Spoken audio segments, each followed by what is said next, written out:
It's this moment, isn't it?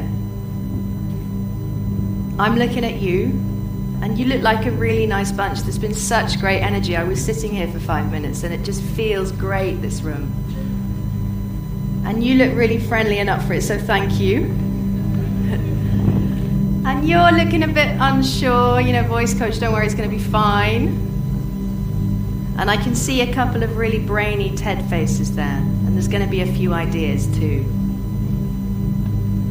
But it is this moment where our worlds are colliding right now. You're looking at me, I'm looking at you, and it hits my brain with a feeling of adrenaline. Accelerating molecules, you might say. And different people deal with this moment differently. Some of us go, hey, there are people who are confident, they cope with this moment totally fine. And then there are other people and not so confident, and it stops them speaking this moment. Makes them feel anxious, makes them feel maybe they're not up to it. And that is not the case. Actually, all of us have confidence within. And what I want to talk about today is the idea that we can find more confidence within us if we know where to look. And where do we look? We go within. We look under the bonnet. And that's where we're going next. And the reason I want to talk about this is because many years ago, I stood in front of an audience this bigger at Central Hall, which is by the Houses of Parliament, a really big Methodist space. And I was super excited about that moment because I knew that it was my big moment as a rookie voice coach and that I was going to be able to speak. And I stepped up in front of that audience, and what happened was everything that could possibly go wrong did. I went too fast, I lost my words. It felt like such a horrible experience. And just as I thought it couldn't get any worse, the microphone broke.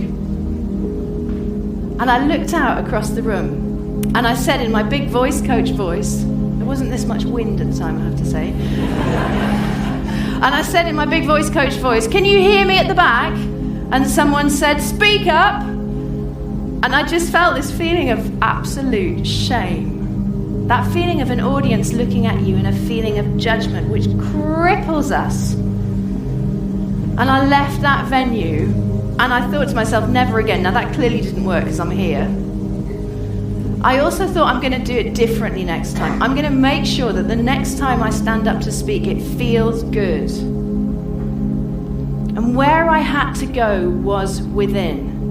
Now, we live in a really visual culture. We spend a lot of time, if we think about two worlds, we spend a lot of time thinking about the outside, maybe especially for women. And actually, confidence doesn't exist on the outside. It exists within, in the visceral stuff, in the bits within you that we don't see. And we're going to go to those bits. And when I was thinking about this idea 3 months ago, when I got asked to do it, I started to feel nervous about this moment. I started to think about a quote that the director Peter Brook had said, which is that we open new drawers in the self. And I started to think about a chest of drawers. And then I came across this really cool baker called George McCallum, who's actually sitting there. And I said to George, can you make me a chest of drawers?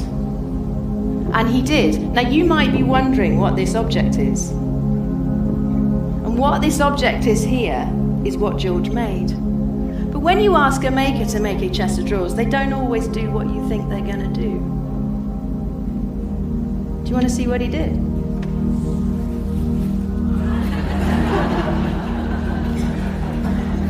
Yeah, thanks, George. Best response of the morning. Upstaged by the furniture.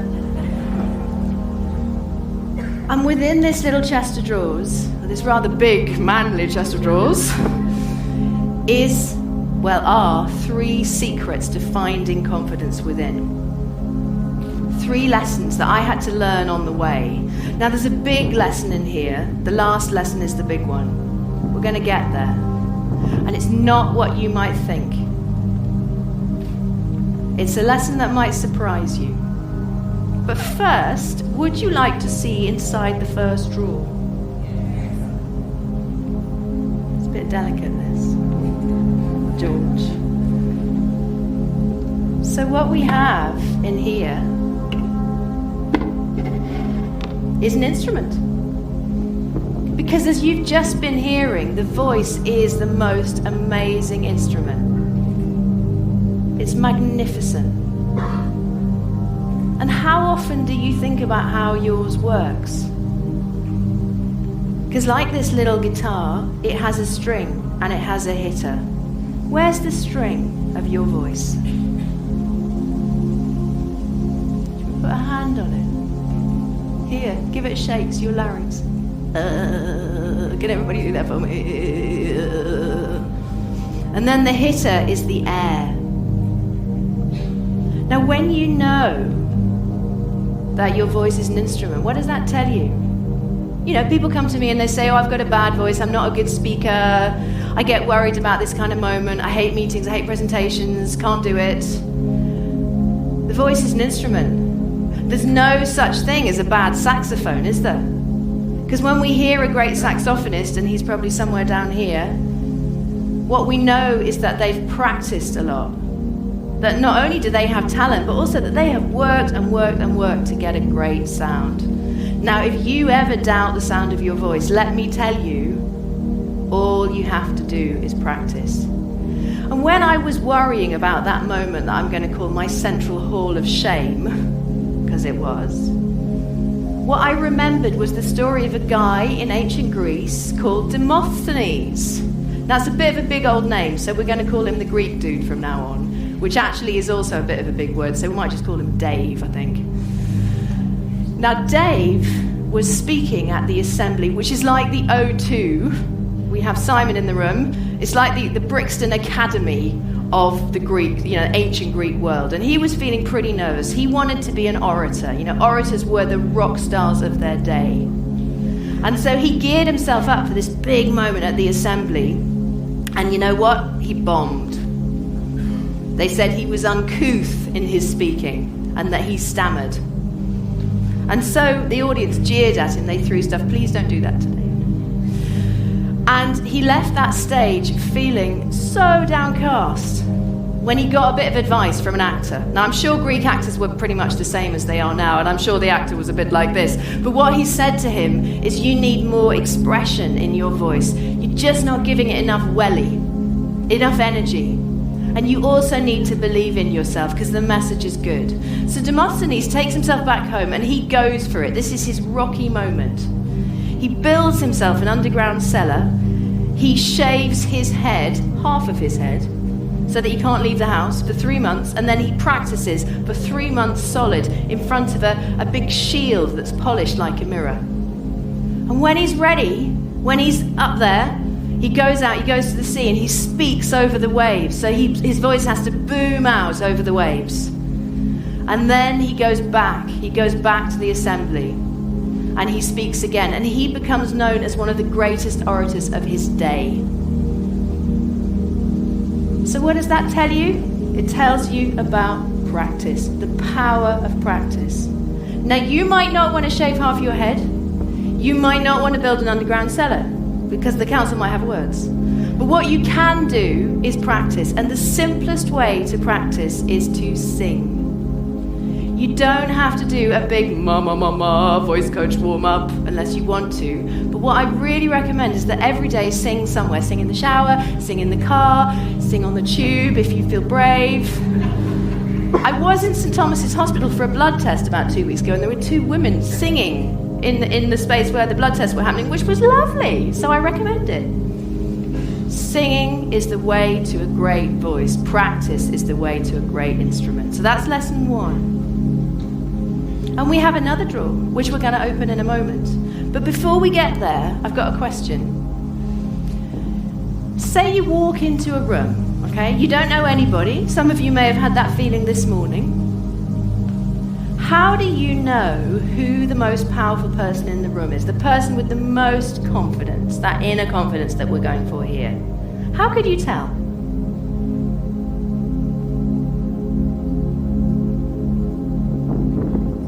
How they carry themselves. That's lovely, Lola. And you're in the same space, aren't you? Because you're a singer.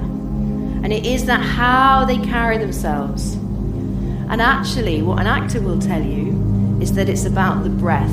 The most powerful person in the room has the most relaxed breathing pattern.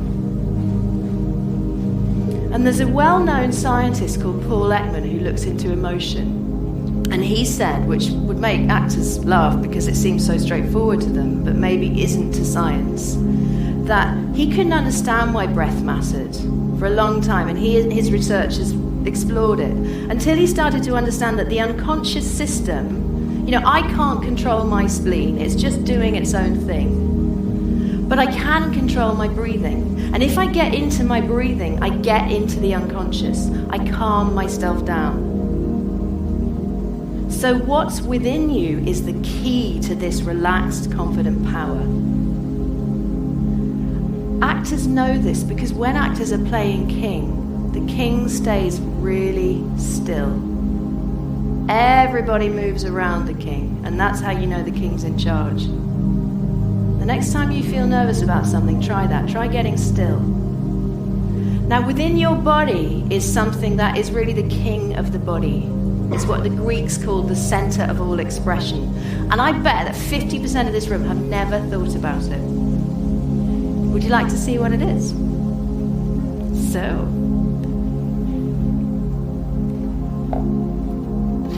thank you, my still handsome friend. So, okay, we've got our lungs, haven't we? We've got this, which is probably not an anatomical representation of a heart, but it's nice. But what's down here? What's this?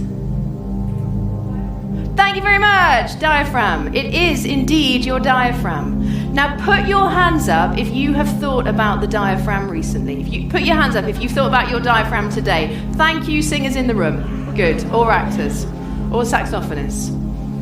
Put your hands up if you haven't yet thought about your diaphragm today. Yeah, that is quite a large percentage. So we don't think about our diaphragms, do we? But the diaphragm is the key to regulating your system. It's how you calm yourself down in that moment where you stand in front of all the eyes.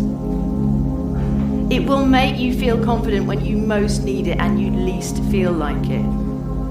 Now, I didn't know anything about my diaphragm. I'd learnt about it. I knew what it was supposed to look like, but I didn't know how it felt. And then one day, I was feeling really stressed. I was breathing up in my chest. I had that kind of squeaky, high-voiced adrenaline breathing up in the chest. Not good. And I walked into a yoga class, and the yoga teacher said, "You look really stressed," which is never a good start. He said, "Lie down on the floor." And he laid me down, and I closed my eyes, expecting some lovely, relaxing yoga thing. And suddenly, he put a gym weight on my stomach. And he said, "Breathe, lift that." And I did. I breathed in. And as I breathed in, I had to lift that gym weight with my stomach. And my diaphragm shuddered into action. And suddenly I got it. I got how it should feel. I got that I didn't need to breathe up here anymore, that I could breathe down. And I'd like to suggest that the diaphragm is the king of confidence. So should we find yours? We take a thumb? And take your thumb and just put it below your bra strap. Yeah, that's right, sir, you got it. That's it. And just thumb there and just gently push. Now, Laurence Olivier, when he was taught to breathe, Laurence Olivier, you know the actor, was taught to breathe by pushing a grand piano. Now, I certainly don't have a grand piano at home. London houses don't fit them these days, do they?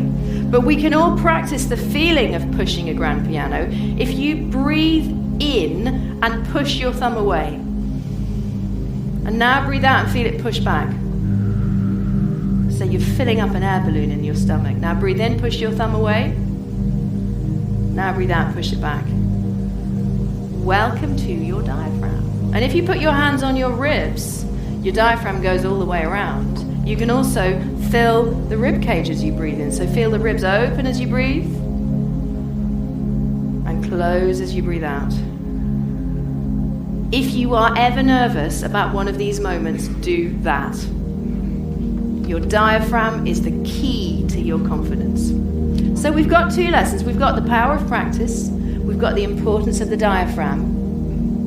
There's a third lesson, which is the big one. It's the one that really makes a difference. And I started to think about this lesson a couple of weeks ago, actually, because someone I'd worked with wrote to me. She wrote me an email, and she said she'd been through the worst possible thing that you can imagine happening to someone. She had just got married and was on honeymoon when her husband had a heart attack and died.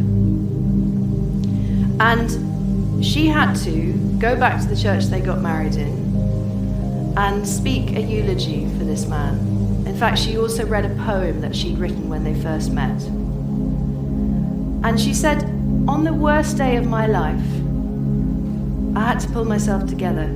I had to find the energy of celebration for this man that I really loved.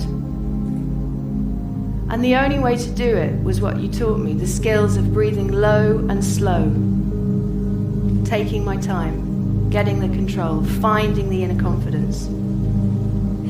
It was the greatest gift I could give him. And there are moments in our lives where we have to speak, not because we have something to say for us, but because we want to speak for someone else. A wedding, a eulogy. And I would suggest that in those moments, these skills matter more than ever. And what you need to know in those moments is in this drawer.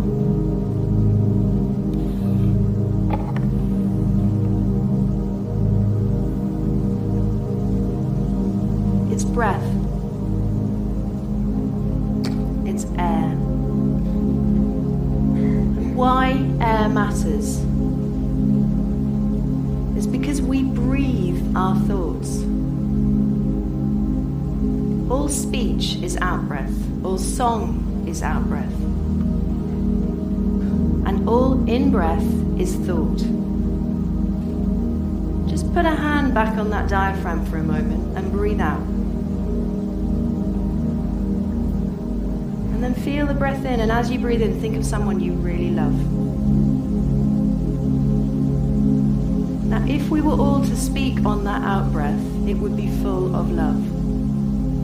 Now breathe in again, and breathe in a feeling of excitement for the day that's going to come, because it's going to be so good. And if we were to breathe in and then speak on that feeling, then we have excitement in our voices. So you can control your voice with the idea of breath is thought. And it's in Latin. The two worlds, ancient and modern, the Romans understood this. Inspiration and respiration have the same root.